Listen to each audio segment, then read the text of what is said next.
In 108 BCE, the world of East Asia trembled. The Han Empire, led by Emperor Wu, had shattered the kingdom of Wiman, Joseon. With its capital near modern Pyongyang captured, the Han were not content with victory alone. 20 years prior to this, the Han Dynasty had experimented with administrative control on the Korean peninsula when the king of Donghae, a vassal of Wiman Joseon, had surrendered with 280,000 of his people.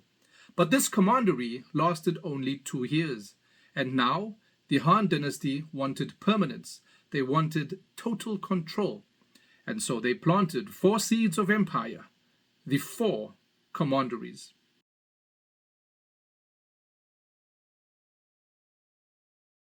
These were not just military outposts. They were engines of colonization, complete with governors, tax collectors, and the rigid machinery of the Han state. They were the tentacles of empire. Imagine the sight. Chinese officials carving up the peninsula into neat administrative counties, sending reports back to Chang'an, while local Koreanic peoples were suddenly being measured into households, taxes, and census scrolls. The largest of these commanderies was Lelang, centered in Pyongyang.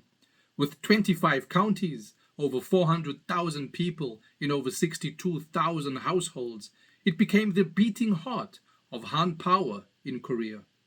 Excavated wooden tablets, survivors of time itself, still record its household registers, names of counties, and tallies of families.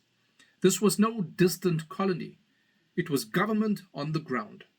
To the north lay Zhuan-tu, created to oversee the lands of Goguryeo and other northern tribes. But Zhuan-tu was restless ground.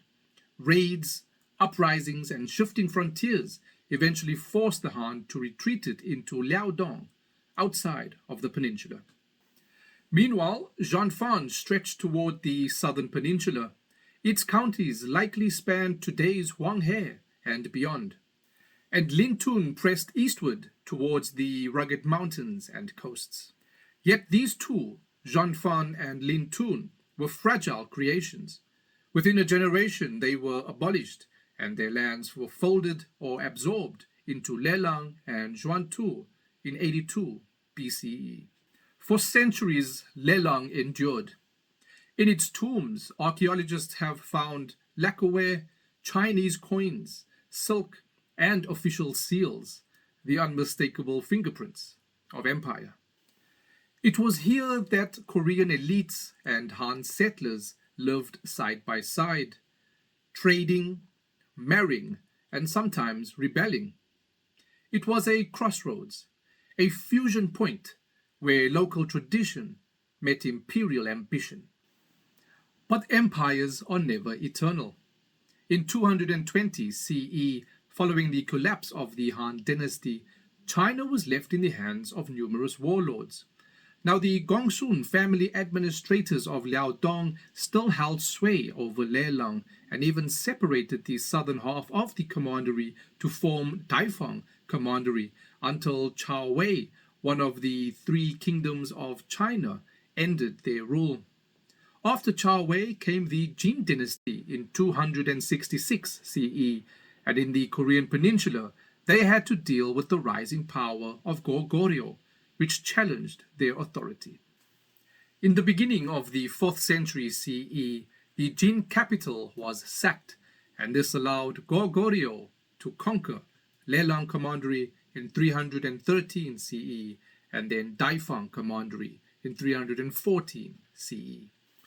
After the fall of the commanderies, the peninsula returned to native rule, although it was still heavily influenced by the culture of the commanderies, and Goguryeo would continue to appoint administrators from China until they moved their capital closer to Pyongyang. Yet the story of the 4 commanderies was more than conquest. It's a story of cultural collision, of new scripts, new technologies, new ways of governing planted in Korean soil, seeds that would, in time, grow into something uniquely Korean. The Han Commanderies of Korea were born of war, sustained by empire, and ended by the tide of history.